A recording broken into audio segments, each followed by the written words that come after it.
దేవుని సన్నిధిలో మేము విజ్ఞాపన చేస్తున్నాం. గడిచిన 6 నెలలు దేవుడు తన సురక్షితమైన హస్తాల కింద మనల్ని భద్రపరిచి 7వ నెల మరి మనలా శుక్రవారం ఉపవాస ప్రార్థన వీలుంటే అందరూ వచ్చి దేవుని సన్నిధిలో ప్రార్థన చేసుకునే రోజు. మరి కరోనా వల్ల ఎవరు దేవుని సన్నిధికి రాలేక ఇళ్ళ దగ్గరే ఉండి ఇలా వాక్యాన్ని వినడానికి సిద్ధపడిన వారందరూ కూడా ఈరోజు ప్రార్థనలో కూడా ఏకీభవించాలని, వాక్యం విని మరి దేవుని సన్నిధిలో ప్రార్థన చేసుకోవాలని దేవుని నామంలో మీకు విన్నపం చేసుకుంటున్నాం. గడిచిన దినాల్లో మరి గనురాలైన స్త్రీ దైవజనులకి ఆతిథ్యం చేయడం ద్వారా తన జీవితంలో మరి తన కలిగి ఉన్న కొరత ప్రభువైన యేసునామంలో మరి తను తీర్చబడినట్లు, మరి తనకి కుమారుణ్ణి దేవుని నామంలో ఎలీషా గారు వాగ్దానం చేసి వెళితే ఆ వాగ్దానాన్ని నమ్మి ఆమె జీవితంలో ఆ వెలుతంతా దేవుడు తీర్చాడని, అలాగే మనం కూడా దైవజనులకు ఆతిథ్యం చేసి వారు సేవను ఆ పరిచర్యను ప్రోత్సాహపరిచింది ఆమె. ఆయన శూన్యం పట్టణానికి వచ్చినప్పుడల్లా మరి తను ఎంతగానో ఆ దైవజనుని తన ఇంట్లోకి ఆయన అలా వచ్చి వెళ్ళిపోకుండా తన ఇంట్లో బస్ సిద్ధం చేసి ఆయన దైవజనుడు మా ఇంట్లో నివాసం చేసి మరి ఎంతగానో ఆతిథ్యం సేకరించాలని కోరుకున్నప్పుడు మరి ఆ దైవజనుని ప్రయాసను కష్టాన్ని తెలుసుకొని ఆమె ఎంతగానో ఆ దైవజనునికి ఆతిథ్యం చేసినప్పుడు దేవుడు ఆమె జీవితంలో ఆమె కలిగిన లోటు తీర్చి తను ఎంతగానో దీవించాడని మనం చదువుకున్నాం, దేవుని వాక్యాన్ని ధ్యానించాం. అలాగే మరలా మొన్నటి వారం కూడా మనం హన్నా గురించి, హన్నా కూడా మరి ఎంతగానో దేవుని సన్నిధిలో తన హృదయాన్ని కుమ్మరించుకొని ప్రార్థన చేసుకున్నప్పుడు దేవుడు ఆ ప్రార్థన విన్నాడు, హన్నా ప్రార్థనను ఆలకించాడు. ఎప్పుడైతే విరిగి నలిగిన మనస్సు కలిగి మరి ఎంతగానో దేవుని సన్నిధిలో తను తాను తగ్గించుకొని దేవుని ఘనపరిచి తను మొక్కుబడి చేసుకొని తన జీవితాన్ని దేవునికి అర్పించి తన దుఃఖాక్రాంతురాలే బలిపీఠం దగ్గర మోకరించి ప్రార్థన చేసుకున్నప్పుడు దేవుడు ఆ ప్రార్థన త్రోసివేయలేదు. కన్నీళ్లు విడవడం, ఆమె చింతా పడడం, ఆమె వేదన పడడం, తన సన్నిధిలో తను ఎంతగా తగ్గించుకుందో, దేవుని దగ్గర ఎంతగా మొరపెట్టుకుందో ఆ మొరను దేవుడు ఆలకించి మరి మూసివేసిన దేవుడే మరలా ఆమె గర్భాన్ని తెరిచి ఒక గొప్ప ప్రవక్తను ఆమె గర్భంలో జన్మింపజేసినట్లుగా ఆ బిడ్డ ఎంత ఎదిగి గొప్పవాడై గొప్ప ప్రవక్త అనేకుల కోసం ప్రార్థన చేసి అనేకమైన రాజులను అభిషేకించినట్లుగా మనం మొదటి సమూయేలు గ్రంథం 1వ అధ్యాయంలో హన్నా గురించి ధ్యానం చేసుకున్నాం. అలాగే మనం కూడా మరి దేవుని సన్నిధిలో తగ్గించుకొని నీళ్లు కుమ్మరించినట్లు ఎంతగానో తన హృదయాన్ని కుమ్మరించుకొని మరి దేవుని బలిపీఠం దగ్గర ప్రార్థన చేసుకుంటే మరి దైవజనుడని ఏలీ కూడా అమ్మా నువ్వు ప్రార్థన చేసుకున్నది, నీ విన్నవించుకున్నది దేవుడు తప్పక నీకు దయచేస్తాడని దేవుని దాసుల ద్వారా వాగ్దానం పొంది ఆమె ఎంతగానో సంతోషించినట్లు తన కుమారుణ్ణి, జ్యేష్ఠ కుమారుణ్ణి దేవునికి మందిరంలో విడిచిపెట్టినప్పుడు ఆమెను అలాగ మరి కుమారుణ్ణి తీసుకుని దేవుడు అలా వదిలేలేదు. కానీ మరి తాను దేవునికి ఇచ్చిన బిడ్డ కంటే మరి ఇంకా 3 కుమార్తెలు ఇచ్చి ఆమె కుటుంబ జీవితాన్ని ఎంతగానో ఆశీర్వదించినట్లు మనం సమూయేలు గ్రంథంలోంచి హన్నా జీవితంలోంచి మనం నేర్చుకున్నాం. అలాగే మనం కూడా దేవుని సన్నిధిలో మన కష్టంలో మన ఎవ్వరూ తీర్చలేని కష్టాన్ని, మనుషులు ఎవ్వరూ భర్తీ చేయలేని లోటును మరి ఎవరు కూడా ఏ మందులు లేకపోతే ఏ వైద్యులు, స్నేహితులైన వారు, ఇరుగు పొరుగు వారు, తన భర్త, తన తల్లిదండ్రులు ఎవ్వరు తీర్చలేని లోటు తను తగ్గించుకోవడం ద్వారా, దేవునికి తను అప్పగించుకోవడం ద్వారా, తను సమర్పించుకోవడం ద్వారా, తను మొక్కుబడి చేసుకోవడం ద్వారా హన్నా జీవితంలో గొప్ప కార్యం దేవుడు చేసినట్లుగా మనం లోకానికి మనుషులను ఎంతగా ప్రేమించినా మరి లోకానికి ఎంతగా ఇదిగా ఉన్నా దేన్ని ఆశ్రయించినా ఎవరూ తీర్చలేరు మన సమస్యను, మన దుఃఖాన్ని, మన బాధను.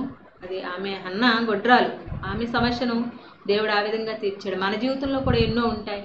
అవన్నీ కూడా దేవుని నమ్ముకున్న పిల్లలకి దేవుడే దిక్కు.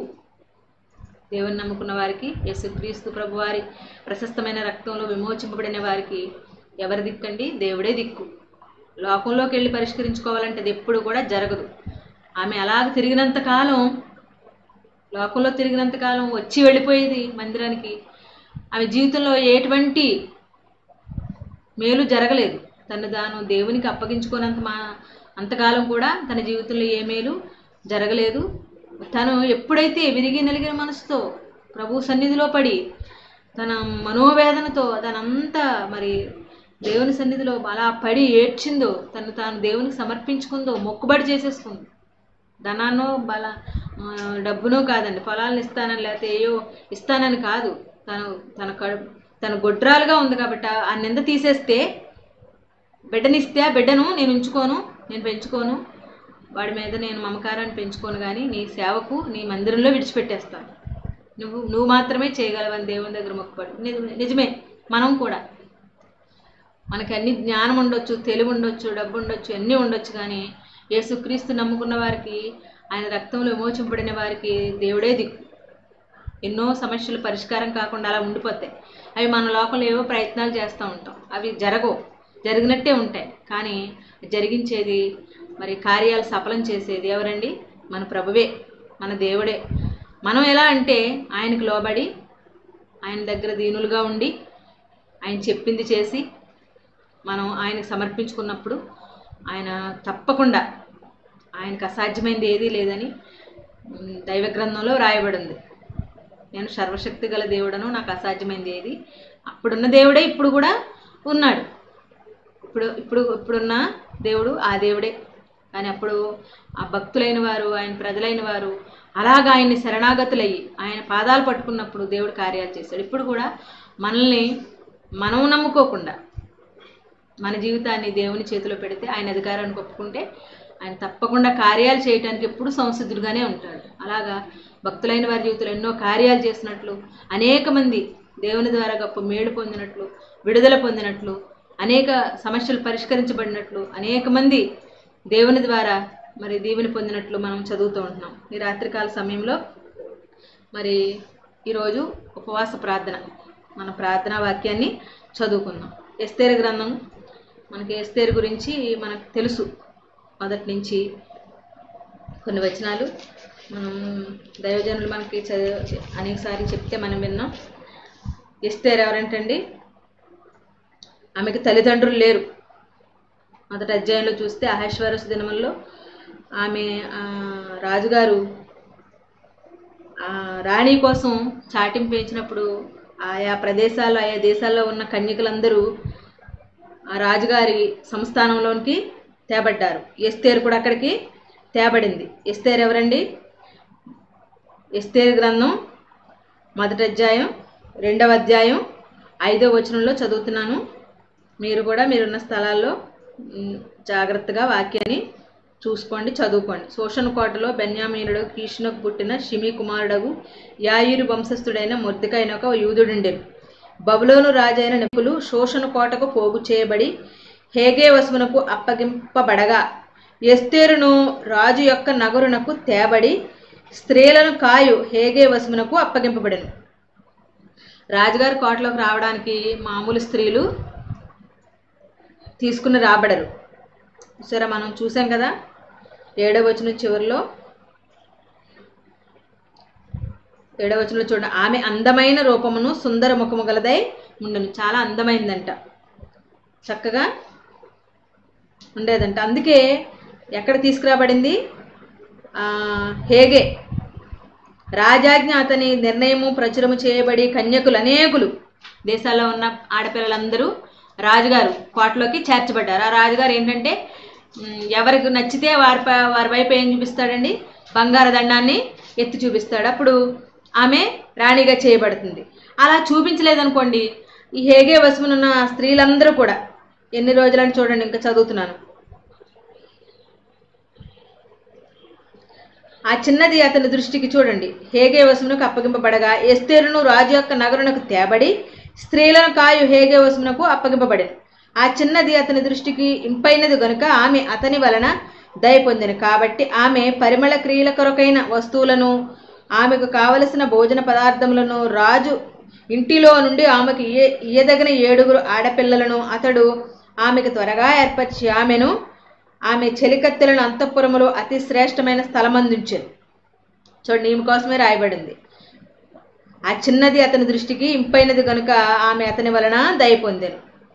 ఈమె దైవభక్తి కలిగిన అమ్మాయి, యవనస్తురాలు కదా. యవనస్తురాలు ఎలా ఉందండి? దేవుని యందు భయభక్తులు కలిగి ఉంది. ఆమె భక్తి ఎక్కడ తీసుకెళ్ళిందంటే రాజుగారు కోటలోకి తీసుకెళ్ళింది. అక్కడ కూడా చూడండి, వాళ్ళందరినీ చూసే ఎవరంటే హేగే ఆ స్త్రీలందరినీ ఒక గుంపుగా చేర్చి వాళ్ళందరినీ వాళ్ళకి ఏమేం కావాలో అవన్నీ సమకూరుస్తాడు. ఆయన పేరు హేగే వస్తున్నకు అప్పకు.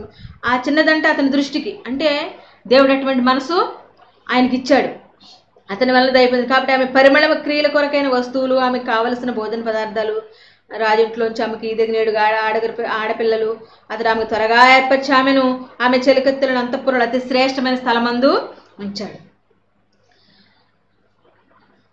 మొర్దెకై నీ జాతిని నీ వంశమును కనుపరచకూడదని ఎస్తేరునకు ఆజ్ఞాపించుండెను గనుక ఆమె తెలుపలేదు. ఎస్తేరు ఎలాగుండునో అదియు ఆమెకేమి సంభవించునో అని తెలుసుకున్నట్టుగా అంతఃపురం యొక్క ఆవరణ ఎదుట ప్రతిదినము మొర్దెకై తిరుగులాడుచుండెను. చూడండి, ఇలాగా ఆమె అక్కడికి చేర్చబడింది. 6 మాసములు గోపరస తైలముతోనూ 6 మాసములు సుగంధ వర్గములతోనూ స్త్రీల పరిమళ క్రియల కొరకైన మరి వేరు పదార్థములతోనూ స్త్రీలు పరిమళ క్రియలు ముగించి రాజునద్దకు పోవారు 12 మాసములైన తరువాత రాజైన అహశ్వేరోషు నద్దకు వెళ్ళుటకు ఒక్కొక్క చిన్నదానికి వంతు వచ్చినప్పుడు ఒక్కొక్క చిన్నది రాజునద్దకు ఆ విధముగా పోవచ్చుండు. ఏమనగా ఆ తీరున వారు పరిమళ క్రియలు చేయకాలము సంపూర్ణమగుచుండను. మరియు అంతఃపురములో నుండి రాజు ఇంటిలోనికి వెళ్ళవలసిన సమయమందు ఆమె ఏమేమి కోరుకొను అది అట్టి స్త్రీకి ఇయ్యబడుట కద్దు.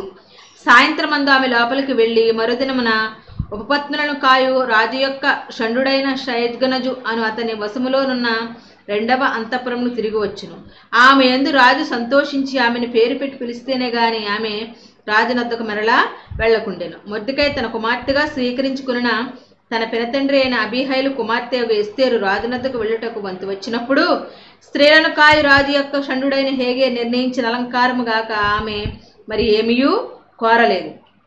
చూసారా, వాళ్ళందరూ రాజుగారు గృహంలో అక్కడికి వెళ్ళి వాళ్ళందరూ ఏం కోరుకుంటే నగలు కోరుకుంటే, వస్త్రాలు కోరుకుంటే, వాళ్ళు ఏం కోరుకుంటే అవన్నీ ఇచ్చి రాజుగారి దగ్గర పంపిస్తే రాజుగారు ఆమెను మళ్ళీ పేరు పెట్టి పిలిస్తేనే వెళ్ళాలంట. లేదనుకోండి అవి వాళ్ళు ఏమేమి కోరుకున్నారో అవన్నీ ఇచ్చేసి మళ్ళీ ఇంటికి వచ్చేస్తారు.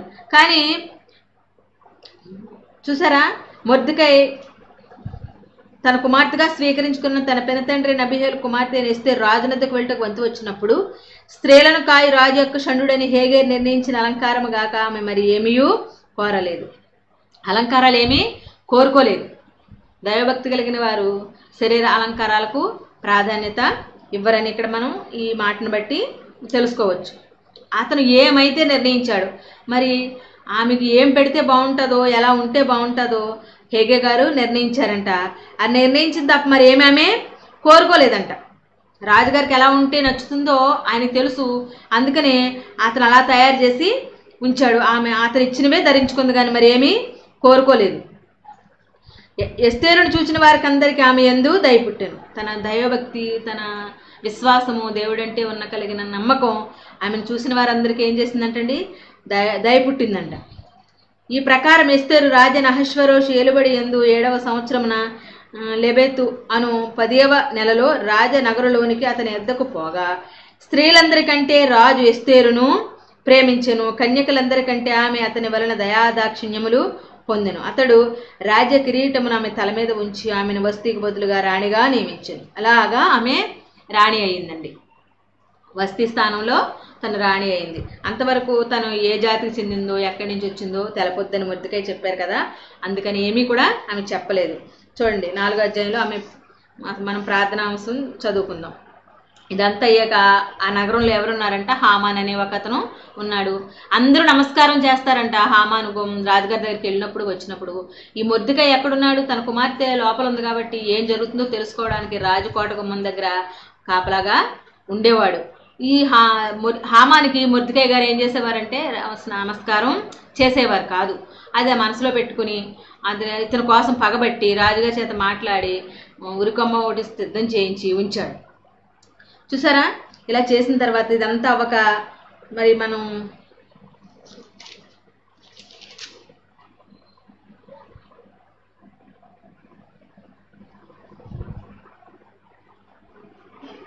వీళ్ళ జాతినంతటిని కూడా మొర్దెకై ద్వారా ఈ జాతినంతటిని కూడా అంతమొందించడానికి హామాను రాజుగారి దగ్గర తను ఆజ్ఞ పొంది వీళ్ళందరినీ హతమార్చాలని ఒక ఆజ్ఞ పుట్టించి అలా ఉంచినప్పుడు ఈ జరిగిందంతా కూడా ఎవరికి తెలిసిందంటే మొర్దెకై గారికి తెలిసింది. ఏంటి, హామాన్ చేసిన కుట్రంతా తెలిసింది.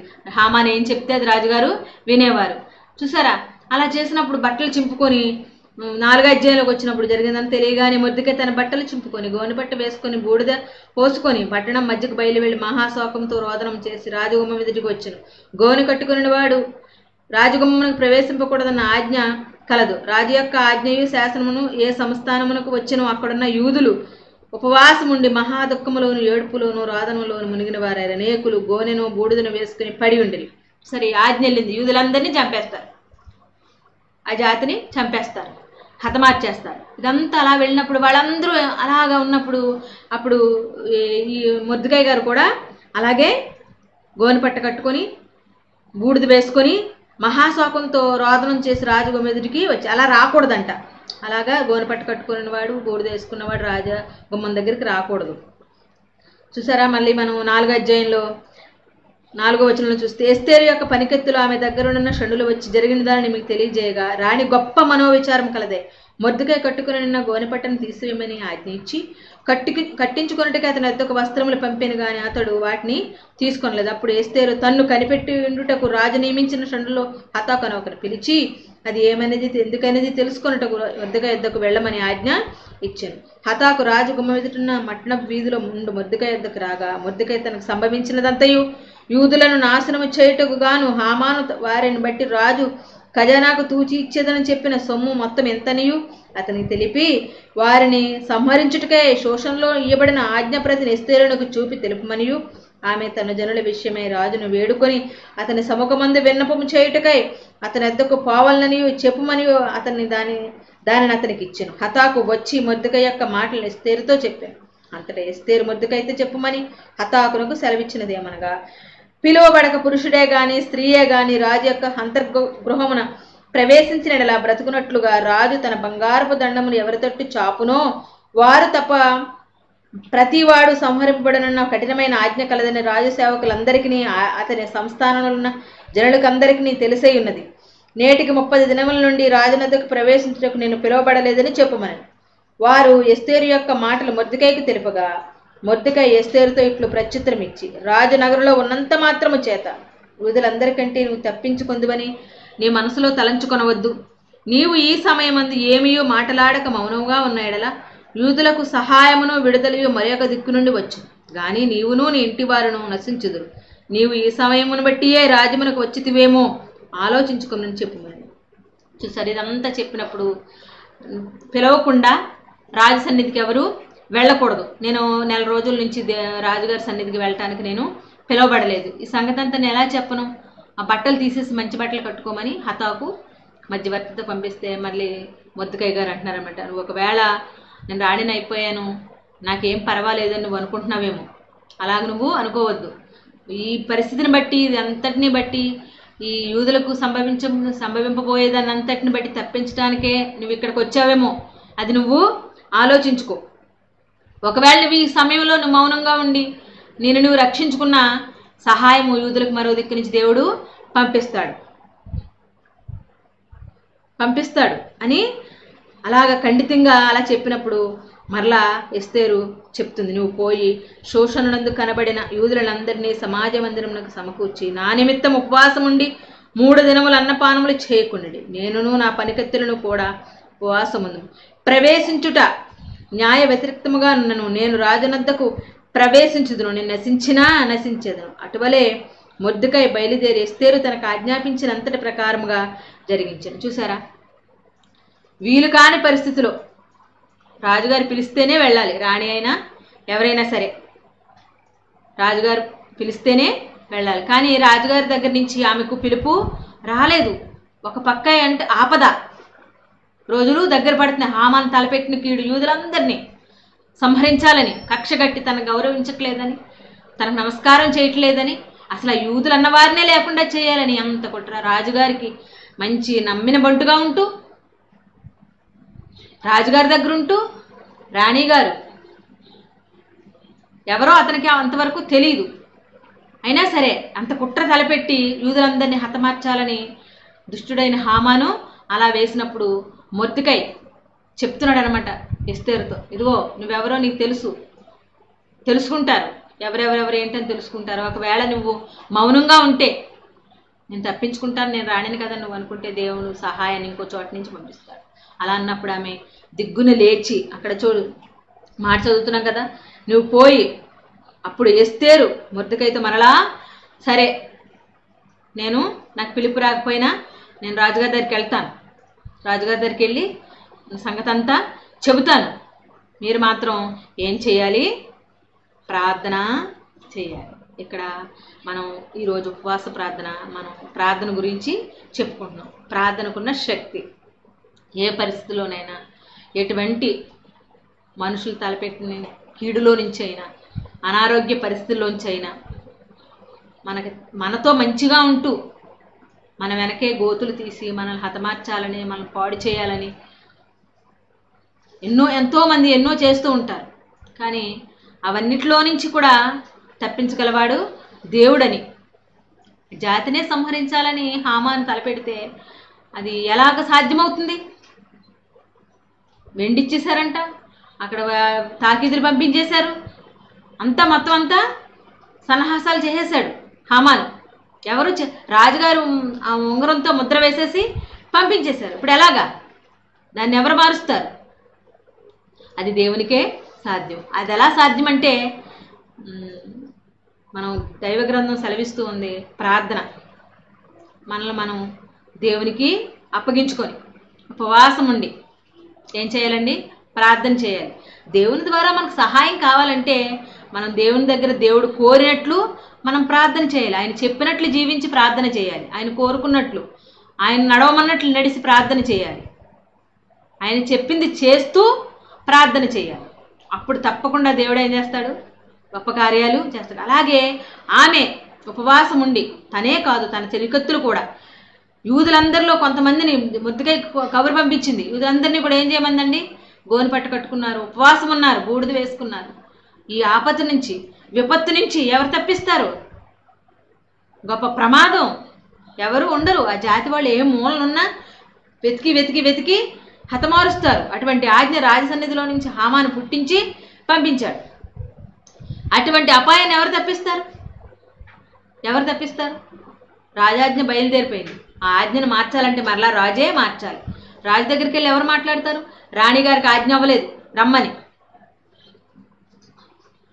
కానీ ధైర్యం చేస్తుంది. ఎక్కడ ఏ విధంగా ధైర్యం పొందుతుందామె?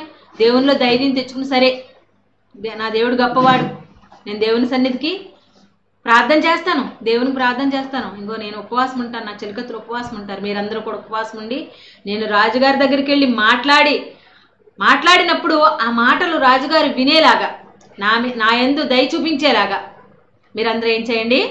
ప్రార్థన చేయండి. నిజమే, దేవుని నమ్ముకున్న మనం, యేసు ప్రభు రక్తంలో విమోచింపబడిన మనం ఏం చేయాలండి? ప్రార్థన. యేసు ప్రభు బిడ్డలమని చెప్పుకునే ప్రతి ఒక్కరికి లోకంతో సంబంధం లేదు. సమస్యలున్నా, అనారోగ్యాలున్నా, క్లిష్టమైన పరిస్థితులున్నా, జటిలమైన పరిస్థితులున్నా, ఏ పరిస్థితులైనా దేవుని దగ్గరే మనకు పరిష్కారం. అంతేగాని మన సొంత ప్రయత్నాలతో ఎంత ప్రయత్నం చేసుకున్నవి సఫలం అవ్వవు. దేవుడు మాత్రమే వాటిని పరిష్కారం చేయగలడు.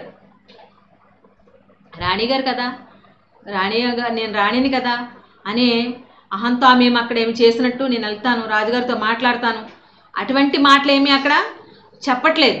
చూసారా, తను రాణిగా చేయబడినా సరే తను ఎలా ఉందండి? దీనురాలుగానే ఉంది. నేను రాజుగారు నన్ను పిలవలేదు, అయినా సరే పిలిచే వరకు కాదు, కానీ మీరందరూ నా కోసం ప్రార్థన చేయండి, నేను రాజుగారితో మాట్లాడడం, నేను కూడా ఎన్ని దినాలంట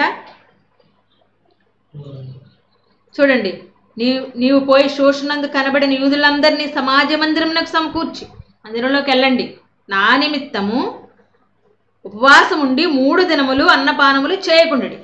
ఎప్పుడైనా మనం ఇలా చేసామా?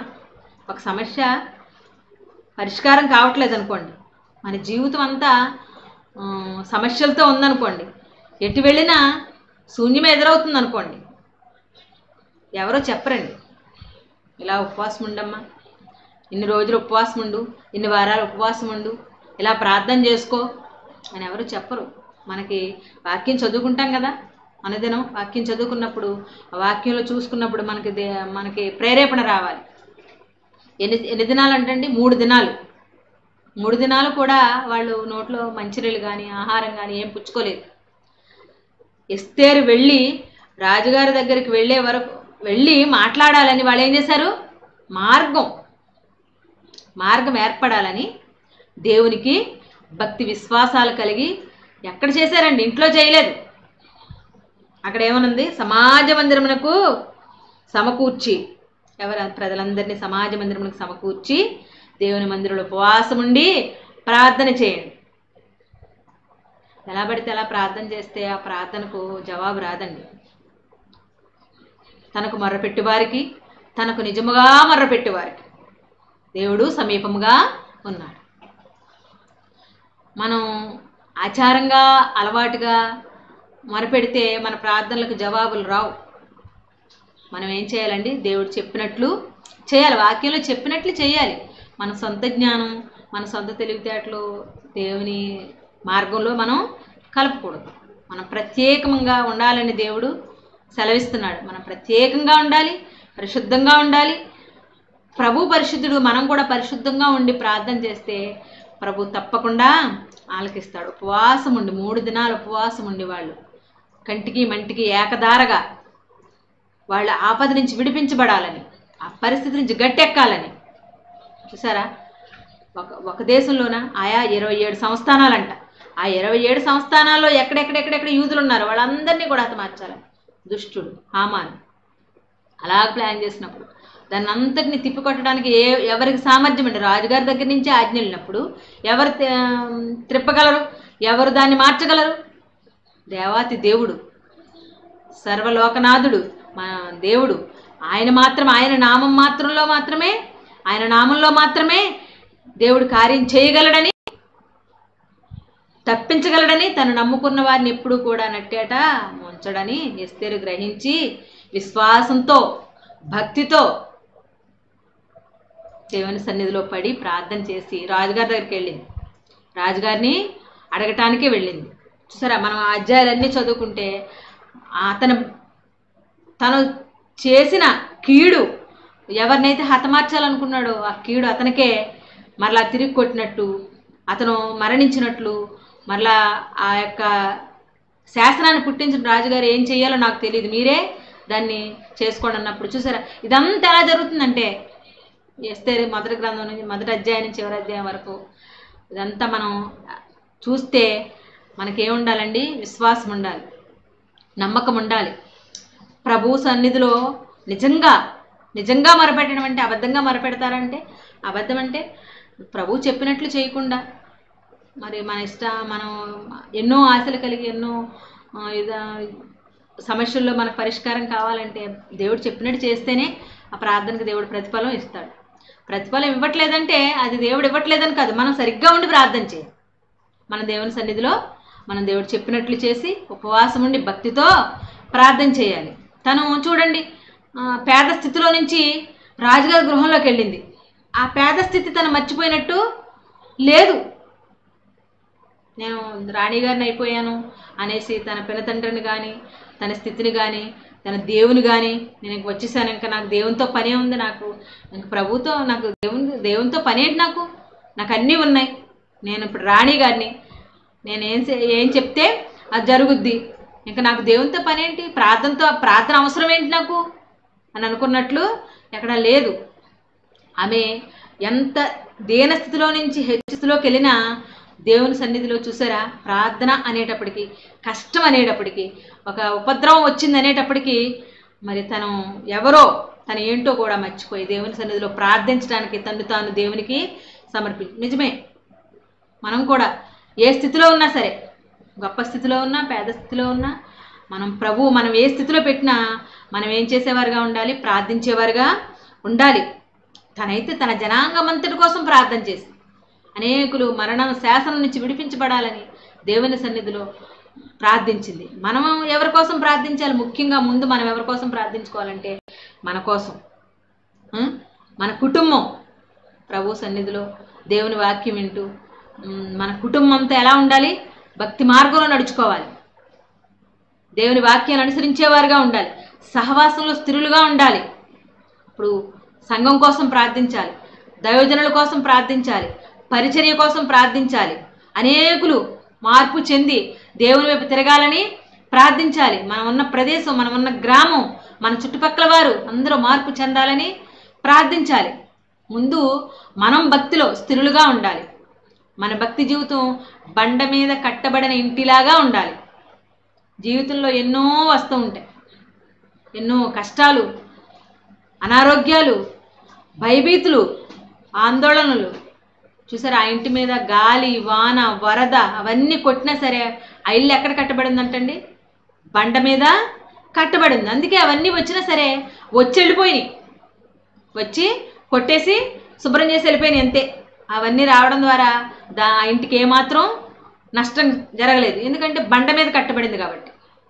ఎస్తేరు జీవితం కూడా బండ మీద కట్టబడిన ఇల్లు వంటిది. అందుకే తన జీవితంలో తల్లిదండ్రులు లేకపోయినా తన భక్తి జీవితంలో తన చిన్నప్పటి నుంచి దేవుడు అంటే భయము, భక్తి ఉన్న స్త్రీ, తన జీవితాన్ని దేవునికి సమర్పించుకున్న స్త్రీ కాబట్టి తను ఎంతో ఉన్నత స్థితిలోకి వెళ్ళినా సరే మరి అక్కడ కూడా పెద్ద కష్టం వచ్చింది. తన జనాంగానికి, తన జాతికి పెద్ద కష్టం వచ్చినప్పుడు తను ఏం చేస్తుందంటే దేవుని సన్నిధిలో ప్రార్థించే స్త్రీగా ఉంది. తన చెలికత్తులు కూడా, తన ఒక్కతే కాదండి, తన చెలికత్తులు కూడా ప్రార్థించేవారుగా ఉన్నారు. తన ఒక్కతే భక్తి చేయలేదు. నిజమే, మన కుటుంబంలో మనందరం కూడా, కుటుంబం అంతా కూడా ఎలా ఉండాలి? దేవుని సన్నిధిలో ప్రార్థించేవారుగా ఉండాలి. వాళ్ళు ఎలా అయితే 3 దినాలు, మనం కూడా ఎన్నోసార్లు ఉపవాసం ఉండి ప్రార్థించుకోవాలండి. ఉపవాసం ప్రార్థన ఎంతో బలమైనది. దేవుడు ఎన్నో కార్యాలు చేస్తాడు. ఉపవాసం ఉండడానికి 1 గంట సేపు ఉపవాసం ఉండడానికి, లేకపోతే ప్రార్థన మొదలుపెట్టిన దగ్గర నుంచి ఇంటికి వెళ్ళగానే మరలా మనం తినడానికి అలా ఉంటారు. కానీ అలా కాదు. ఉపవాసం అంటే చక్కగా మరి ఒక నిర్ణయం చేసుకోవాలి. అది ఎవరికి చెప్పి చేయాల్సింది కాదు. ఉపవాసం ఉండాలి, కుటుంబం కోసం ప్రార్థన చేసుకోవాలి, జటిలమైన సమస్యల కోసం ప్రార్థన చేయాలి. నీ కుటుంబం అంతా భక్తి మార్గంలో ఉన్నారా? దేవుని సన్నిధిలో మీరు వర్ధిల్లుతూ ఉన్నారా? అయితే సంఘం కోసం ప్రార్థన చేయాలి. సంఘ పరిచర్య అభివృద్ధి పొందాలని, దైవజనులు బలంగా దేవుని వాక్యం బోధించాలని, అనేక ప్రాంతాలకు వెళ్ళి దేవుని ప్రకటించాలని ప్రార్థన చేయాలి. అంతేకాదు, మన చుట్టుపక్కల ఉన్నవారు ఎంతోమంది పాపంలో ఉన్నారు, నాశనానికి పరిగెడుతున్నారు, చెడిపోయి ఉన్నారు. వాళ్ళందరూ ఒకరోజు చేస్తే ప్రార్థన వాళ్ళు మారిపోరు. మనం అనుదినం వాళ్ళ కోసం ప్రార్థించేవారుగా ఉండాలి. ఉపవాస ప్రార్థన గొప్ప కార్యాలు జరిగిస్తుంది. నిజంగా మొరపెట్టాలి. దేవుని సన్నిధిలో అవసరం కలిగి ఉండి దేవునికి మొరపెట్టాలి. ఈమె అవసరంతో తనొక్కతే కాదు, తన చెలికత్తులు, యూదులందరూ, మొర్దెకై వాళ్ళందరూ ప్రార్థన చేసినప్పుడు గొప్ప జయ జీవితాన్ని వాళ్ళందరికీ అనుగ్రహించినట్లు మనం చూస్తున్నాం. నిజమే, మనం కూడా ఎస్తేరులాగా ఆమె ఏ స్థితిలో నుంచి ఎక్కడికి నడిపించబడిందో, అక్కడికి వెళ్ళినా సరే తన ప్రార్థన మానలేదు, దేవుని సన్నిధిని ఉపవాసం ఉండడం మానలేదు. చూసారా, ప్రార్థన చేస్తూ ఉంటేనే చేసేవారుగా ఉంటారు. కష్టంలో ఉన్నప్పుడు ప్రార్థన చేసుకొని మరి ఆ కష్టం తీరిపోగానే మరలా ఇప్పుడు ఏముందిరే మామూలుగా అలా ప్రార్థన చేసుకుందాం, తర్వాత చేసుకుందాం, అలా ప్రార్థన వాయిదా వేయకూడదు. నువ్వు ఏ స్థితిలో ఎలా ప్రార్థన ప్రారంభించారో 3 పూట్లా చేసుకుంటున్నారా? ఉదయం, మధ్యాహ్నం, సాయంత్రం చేసుకుంటున్నారా? నీకు దేవుడు సర్వ సంపదలు ఇచ్చిన, సకల ఐశ్వర్యాలు ఇచ్చిన, సంతోషం ఇచ్చిన, ఆనందం ఇచ్చిన, ఆరోగ్యం ఇచ్చిన ఆ ప్రార్థన నీవు బాగుండడం కోసమే కాదు, అనేకులు బాగుండడం కోసం, అనేకులు రక్షణ పొందడం కోసం ఏం చేయాలని ప్రార్థన చేసేవారుగా ఉండాలి. ప్రార్థన మనం ఎలా ఎంచుకోవాలంటే ప్రాణాధారంగా ఎంచుకోవాలి.